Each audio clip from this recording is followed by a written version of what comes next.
Hi, my name is Kay Sutha. I am a business strategist and I will be your host. In this podcast, I'll be getting raw, real, and relentless whilst interviewing successful entrepreneurs from all over the world who specialize in different aspects of business. We'll cover the 5 main pillars of business, which are sales, marketing, finance, operations, and leadership, but not forgetting mindset, live and digital events, plus much, much more. You'll gain insights, tips and tricks, and discover jaw-dropping actionable steps that you'll be able to put in place for your business right away. Hello, everyone, and welcome to another episode of Uncensored Society Podcast. Today's speaker is the CEO and founder of Carmo and the host of Business Blind Spots Exposed podcast. He is a serial entrepreneur and expert on business scaling growth. He helps business leaders to see their blind spots and how to punch through it all. He helps business leaders find that story into building ending through understanding their data. He has grown organizations with 10 people and with 250,000. He is here today to share with us how he helped leaders up-level their effectiveness by showing them the next step in their business journey to up-level their performance as an individual and as a leader. Please welcome Vinay Raman, CEO and founder of Carmo. Welcome to the show, Vinay. How are you doing today? Okay, thanks so much. I'm doing fabulous today. Thanks for asking. No worries. Now, when we spoke previously, you're telling me about, how data is important to business and, in order to scale, to grow, you need to know your numbers, right? And it's absolutely true. If you're going into business, you have to know your numbers. You got to know what's working, what isn't working. And you have a system to actually do this for people. Is that right? Yeah, no, that's exactly right. So I like to think of it like this. Whenever I go on a journey, let's say I want to drive to Disney World with my family. Right. I need to take account of where I am first, so I can figure out the directions to get there. Right. The data that comes out of your company really tells you all of where you've arrived at, right? I sold 5 units. I hired 10 people. I had 25 customers. So when you get all that data, all of a sudden, it kind of tells you where you are. So now you can start to figure out the roadmap from there. Right, exactly. So before we get into a little bit more detail about all of that, because I know this is something that everyone needs to hear about, tell us a little bit about your background and how you actually got involved in business like this. Yeah, it's a great story. I'll give you the shorter version. There's always been 2 sides to me, and I think this exists in everyone. There's the what I'll call the heart-centric side of you, right? You want to do something. That's what you start with as a child. And there's sort of the logical or the rational side of you. It says, hey, how do I take the next step? Which one makes sense? Right. So I have a background in artificial intelligence, machine learning, data and mathematics, all that boring stuff. It's so funny you mentioned, AI and things like that, because this is something that I'm trying to implement in my business right now. So yeah, I love that. And not a lot of people know about AI and how it can actually benefit you and, how efficient it can be. But yeah, this is awesome stuff to kind of look at and research on. But yeah, please go on. Tell us a little bit more about that. Yeah. So, I mean, the beautiful thing about artificial intelligence, machine learning is they can do wonderful things, but you always, as humans, one thing we can do that machines still cannot get anywhere close to doing is the first story, right? If you have to train a machine to say, here's how the story starts, continues and ends, right? That's what we can do as a 6-month-old baby, but machines still cannot do, right? And that's kind of the culmination of where I am as a company, is that we've used all that data to start to say, here's where it's heading. Is that where you want to go? Consider a 5-year-old kid can figure that out by themselves, right? Yeah. They innately have it. So we now start to use the data to help leaders find that path forward. Does that make some sense? Yeah, it does. So, I mean, so was it the AI that really actually pushed you towards building Carmo? Yeah. So that's a great question. it's the background in AI and machine learning that helped germinate the idea. I realized that understanding people's story, I love people, right? People Right. are always so intriguing to me. Everyone's got a story. There's 7.7 billion stories, right? Right. Uh, and you get all those stories and you start to see there's some common threads, even though they're all different. Well, all of them have behaviors and repetitive things. I get up every morning, I brush my teeth. Most Mm. people do, right? You start to see those things, and then you see your 10-year-old son doesn't get up and brush his teeth every day. When you start to see those, that's the data, right? The behaviors, what they've done in the past. So yeah, the artificial intelligence machine learning said, hey, I need to learn the story. If I learn the story, then I can start to predict where they're going. Does that resonate? Yes, that does, most definitely. And so it's you picking up these patterns and behaviors and really kind of exploring how a business works with these different patterns, is where you can really help these leaders, business owners, of seeing where we can make those tweaks and changes and actually grow and scale even further. Yeah. I mean, how many times have you had a friend when, I don't know, you've been through a bad breakup, you've been or had a job with a boss, and they say, well, did you notice this trend? I mean, they may not say it just like that, but they say, Right. did you notice what you've done? Like for the last 5 years, you've always gone to work for bad bosses who treat you poorly. You're like, huh, I never saw that pattern was there, right? The data actually just shows the patterns that are already existent in your life, in your business, and your employees. It's there. It's just a matter of being able to see the story. That's what we do. I call it digital storytelling. Oh, amazing. I like that. Okay, so Vinay, I heard that you have the ability to what you call as experience next. So tell us a little bit about that. Yeah, wow. I appreciate you asking that. And the reason why is because usually everyone is somewhere on a journey, right? There's a spiritual journey, there's a romantic journey, or a family journey, right? All these different professional journey. And as you're going through these journeys, lots of times we struggle with where do I go next? Because what's going to get you to tomorrow is not what got you to today, right? Right. Yeah. So what do you keep doing as a cycle? Once we start to see those patterns, you always go and look for bosses who are going to talk down to you. I'm just making something up, right? If you always see that and you say, now I'm aware of that. What do I want to do with that? Do I really care? Most people do, right? Well, okay, I'm going to change that. So how do I change that? That's experiencing next, right? The journey, the next doorway to your journey next. That's what we do as a company, right? We start to say, here's the patterns you've done. Is that the outcome that you want? Right. No, I don't. I want to change that. Well, how do I change that? That's the right question, right? So we help people ask the right questions to take the next step. Okay. And so coming to that, when people say to you, okay, how do we make that change? So does Karma, do you, your business, have all the answers for all the different things? Because so many different things can turn up, right, in business. Gosh, I wish I could say yes. The answer is absolutely no, I do not. What I will tell you is I've often found for myself that it's not about having the right answers, it's about asking the right questions. Yes, agreed. So what we actually do is as we start to study these behaviors and trends, we actually put in front of us, it's unbiased, right? There's no flavor or coloring to it. It's like, this is what you've been doing. Your employee A, employee B, employee C have done this, this, and this. Is that the outcome you want? Mm. No, it's not. Well, let's figure out what is that outcome that you want. I want this. Well, then we need to tell them, don't we? Right. Right? Okay. It's about a shift of perspective, people, and it pushes the ego to a side, right? It gives you the opportunity because Yeah. I'll be the first person to tell you, my ego gets in the way all the time, and I'm constantly trying to find out when my ego is getting in the way. Does that make sense? Yeah, it makes complete sense. So you're looking at, okay, where do you want to be? And if you're not there, then how do we get you there? And you start tweaking things and strategizing, I guess, to get that person to where their goal is. Yeah. You're working backwards.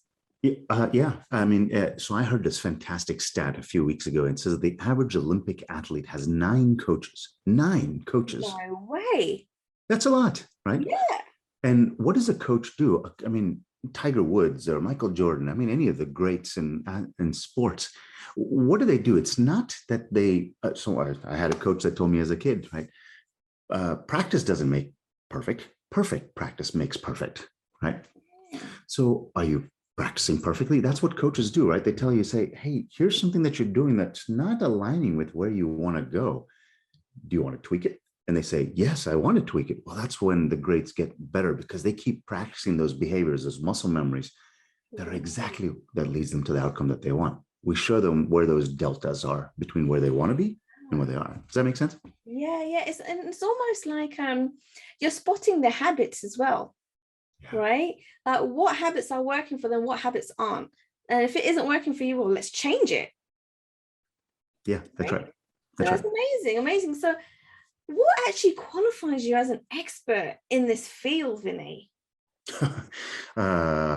I don't know that anything ever qualifies anyone as an expert, right? It's to me, the definition of an expert is someone who's done it 1,000 times, can do it with their eyes closed, right?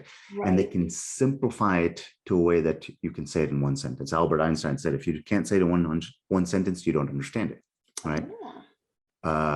It's taken a long time, but we take cultures in companies from reactive to responsive. That's it, right? Yeah. So we've taken over time, we've been able to distill it and say, here's the core and fundamentals of what we need to do in a way that I believe others can understand it. And that whole process, all these patterns and pattern recognition and analysis, all that kind of stuff, it's very simple, going from reactive to responsive. Does that make sense? Yeah, it does. So do you have a principle that you can teach your audience today that they can relate to and implement in their business straight away? Oh, yeah. I have a quote and a saying I love, and I teach my kids this as well. And I say, I tell my kids, let's assume I'm the smartest man in the world, smartest person in the world, bar none, right? I'm standing at the bottom of a valley and they're surrounded by 9 mountains, right? I want to know when it's going to rain. Well, the person who's standing on top of the mountain is going to know when it's raining before I do. It has nothing to do with intelligence, right? It has everything to do with perspective. So find more perspective, right? That's what makes you look even more intelligent, because your intelligence can understand it. But if you have all the people around you telling you, hey, the rain clouds are coming in, the person at the bottom of the valley knows sooner. That makes sense? Right. Okay. I see. So how do you gain a different perspective? So if someone has been doing the same thing again and again and again, and they actually believe it, they're living it, they've been doing it for years, how does someone actually gain a different perspective and seeing things differently? Yeah, it's a great question. I'll talk about, just between myself and my wife, while our kids are doing okay in school, they're not doing so well in school, whatever the case may be, right? I see that they get an A on the report card, or they get a D on the report card, whatever the case may be. And I go to my wife and say, what is that? What do you see there? Right? I'm not prejudging what the answer is. I'm not kind of leading her down a path. I simply say, what are you seeing? And she tells me, well, I've seen that they're just not getting enough sleep. So they're cranky in the morning, so that by the time they come home, they're not paying attention on the work. I hadn't even considered that. So I come in asking questions without leading them somewhere, right? The word I love is wonder. I sit in wonder and just try to absorb the way people tell things to me. And then I try to relate it back to what I know. Say, are they telling me something that I'm not seeing? Is my perspective different? Does that answer that question? Yeah, it does. Okay, so what you're saying to me and what I'm hearing is go and ask other people. Ask the right questions and ask other people what their perspective is, because they'll be telling you things that you possibly won't even realize. Yeah, and Steve Jobs, there's lots of people who say stuff, but Steve Jobs once said, ask people for help. You'll be amazed how many people want to.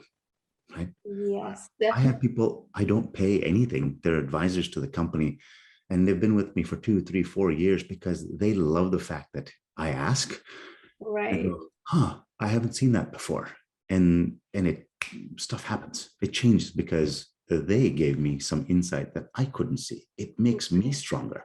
Yes, definitely. And it's funny that you mentioned the fact that, go and ask for help, because a lot of people don't actually like doing that. It makes them feel, I guess, vulnerable, or makes them feel like, oh my God, if I'm asking for help, then I'm not seen as an expert. But the way that you're going to kind of progress and grow is by asking the question and find out what is really going on. Yeah. Right. So I love that, the fact that you said, go and ask for help. Go and ask the right questions, go and speak to other people and find out what their perspective is. So yeah, that is amazing. Okay. And it's a simple thing to do as well. Yeah, it's right. It is. And Yeah. so, yeah, do you know what? I remember, I was in a supermarket and I wanted to make sauce for pasta, right? Red sauce for pasta. And I wanted to use a type of wine, but I had no clue what wine to use. And I'm looking at the shelves and there's like a million different bottles of wine on there. And I'm like, I have no idea what one to use. And all I did, I saw some other person standing there looking at different wines, looking like he knew what he was looking for. And I was like, I said to him, look, I'm trying to make red wine pasta, pasta sauce. I have no idea what kind of wines to look for or to buy or anything like that. What do you suggest?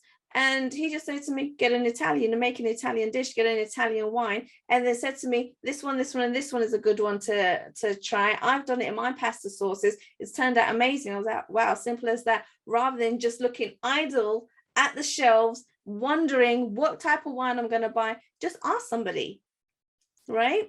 And it's funny because it's not just in business that people need to ask questions. It is just day-to-day things that you can start asking questions. And if you feel uncomfortable, start practicing on little things on a day-to-day. If you're not too sure, why sit there, racking your brain out, trying to figure out what's going on, where you can simply ask the question.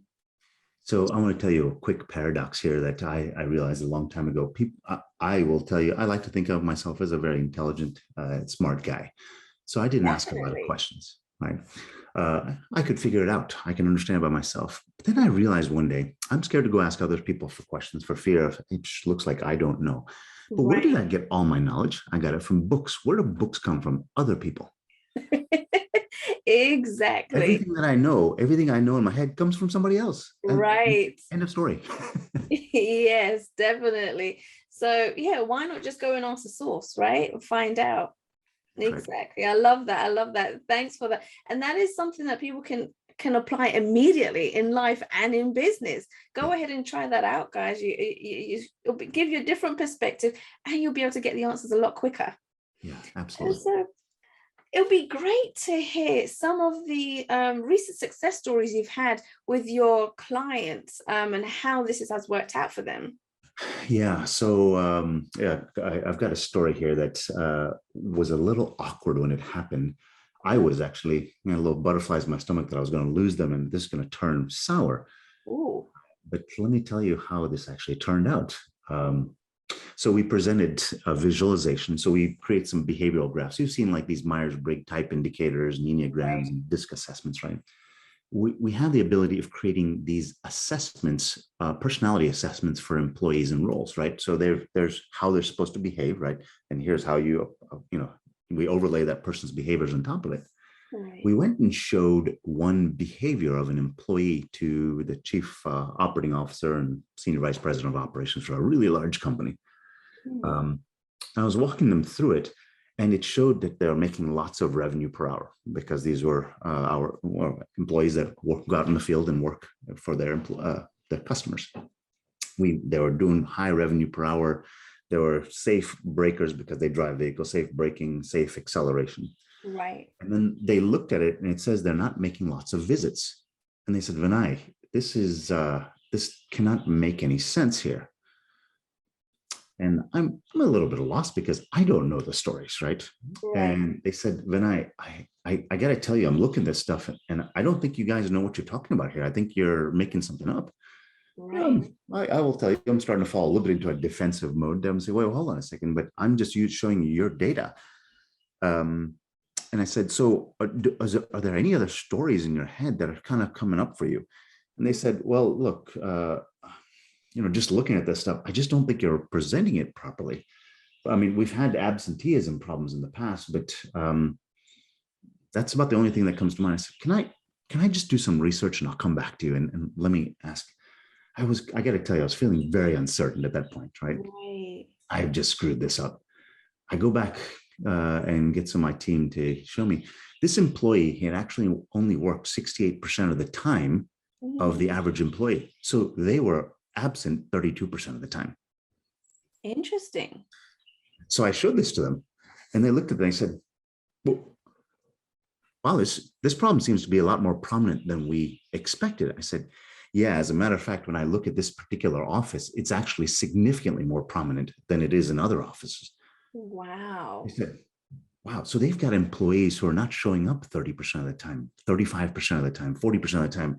Wow. And they're this huge companies trying to figure out how to boost productivity. Well, get your people to show up first, right? Right. And it was, I didn't know the story. They had a gut sense of something, a suspicion, but they couldn't put their finger on it. That's how I feel like I run through most of my life. I've got suspicions, but I can't put my finger on it. Right. That's what we were able to do. And as a result of it, they said, oh, we know exactly what to go and touch now and how to change that behavior. They changed the culture in that office. They've started to implement policies across the whole organization because of that. Small little win, right? That was so powerful there, right? And you know what I really appreciate, Vinay, is that you keep it real and you don't mind being vulnerable. And this is probably a story that really hit home for you and you wasn't comfortable with, but you told it. And I appreciate you telling me and the audience this. But then what you did and kind of find out and speak with your team to find out what was going on. And you picked up on, or your team picked up on what was actually going wrong over here. So then you can relay this back to your client, but your client really didn't even think about the productivity that, you know, the team were having or weren't having, which was so cool to kind of find out and realize where they need to make the tweaks. And having a certain culture in your team, in your business is highly important, but it's one of the things that people don't even think about. Yeah. You know, we talk about that. So those 9 mountains analogy that I mentioned earlier. Yeah. I don't call the people in my company my people. I don't call them employees. I call them my experts, right? They all are standing on top of mountains, right? Their job is to tell me at the bottom of the hill. Let's say there's that little village at the bottom of the hill. I'm supposed to protect that. Well, I'm supposed to know when snowballs and there's avalanches and rainfall. That's my job, is to protect the town. So I want to ask everybody around me, say, what do you see? And if I ask them without judgment, as in I just want to hear what they're saying, usually I start getting really, really insightful answers because they're the king of that mountain, if that makes some sense, right? Yes, definitely. We get super efficient at finding answers because I say, so what's happening, guys? And they start telling me, I was like, holy crap, that's incredible. Right. I love that. Do you have maybe another recent success story that you can tell us all? Yeah, we've got some leaders. I'll say, you know, there's this thing, you point a finger, you're pointing 3 fingers back at yourself, right? Yes. I will start with the fact that many times as a boss or a supervisor, I've said, hey, employees work harder. And the employees, you know, kind of getting frustrated. They're like, I don't think they understand what's happening. How many times has that occurred in the world, right? Where the boss and the employee are kind of talking past each other. Yeah. So we actually had a particular customer where they were actually looking at some of this behavioral graph for one of their employees, and they realized that they were working long days. So the average day that they assume is about 10 hours. This employee is working about 10.7, about 11 hours a day, right? From when they get up in the morning to when they end the day, because they take their vehicles back home with them. Right. They're working longer days than the average, but yet they're not able to see as many customers as somebody else. So we started asking them, well, let's take a look at some of this data here. And we realized that some of these employees are spending 18% more time driving than the other ones. I said, so who sets the routes for them? And they said, well, I do. I said, so I think we may have found a limiting factor there. And does that make sense to you? And they said, explain that a little bit more. Yeah. So the routes that the employee has to do, what they're supposed to do, what's their itinerary for the day is set by the boss, not by the employee. Okay. Right? And the employee can't be more productive because of the distance that they've got to travel, because it's planned by the boss. Right. Okay. And the boss has been saying, why are they lacking in performance? And the boss, I mean, this person, in this case, this man really sits there for a second. He goes, wait, I'm holding them back. Oh. I said, I just kind of smiled. I just let them sit in that for a second. They said, wait, so they can't do better until I actually change how I give them jobs to do. This is my fault. Oh my goodness. Vinay, the first thing that kind of shoots out to me is when you have these leading questions and you let them realize where they're going wrong themselves rather than you telling them, because people don't like being told, right? They don't like being told what to do, how to do it. And so you have a way, and I love your approach and letting people come to their own realization and figuring out what they're doing and what needs to change. So that is pretty awesome to me. Yeah, it's fun when you can kind of see that. I mean, I love doing it with my kids. Or I teach them a new topic, and you see the kids, you can see the wheels turning in their head, and they go, "Huh? So, Dad, I love whenever I hear the huh." And they're like, and you can see kind of sinking in. Gosh, those are such fun conversations for me, because that person has changed and up-leveled themselves. They've experienced next, right? Yes, they've had an aha moment. Yeah. Yeah. I live for aha moments. I can see, it's clear. Oh my goodness. So, Vinay, you have to tell our audience, where can they go to find out more about you? Is there any free additional support that they can get their hands on? Because I know at this point, people are going to want to know more about this. Yeah, so let me tell you about the company. The name of the company is Caarmo, Caarmo, two A's, caarmo.com. You can find out everything about us as a company there. I will also say that we've got a podcast that I think you mentioned at the top of the podcast, Business Blind Spots Exposed. And the whole point of that is there are people who've been there and done that before. And maybe if you'd be so inclined, I'd love to have you on as a guest. I'm sure you would have great insights. But awesome. It's the idea that people have been there. They've had these experiences before. And and the point of that podcast is come in and listen. And the idea is that you listen to it and you have something to go and Google after that, right? That's sort of the end product, right? You get to name someone says, oh, that's a culture issue that I have. Now I know what to type into Google and say culture issue, employee disengagement. I know what to call it. Once I know what to call something, then I can ask people. I can go ask 100 people on the street. Do you know anything about employee disengagement? I can ask them in the grocery store. Do you know anything about employee disengagement? Right. Right. That's the point of the podcast, is so that you can call it something, so that you can Google it. Because once you can Google it, then you can start to open that door to the next. That makes sense. Yeah, that does make sense. And guys, everything that Vinay's mentioned, the company name, podcast name, everything, the links will be down below in the show notes. So make sure you scroll down and get hold of those details, and make sure you go and check out his podcast. You're going to find a lot more information there about everything that he's just discussed. Vinay, it was such a pleasure to have you on our episode on this podcast. Thank you so much for coming on and giving so many different golden nuggets here and getting people to think about these different things that people probably haven't even thought about before. And it was amazing to have you. Thank you for coming on. I really appreciate the opportunity, and thank you. You've been so kind. Thank you for your time and listening to Uncensored Society Podcast.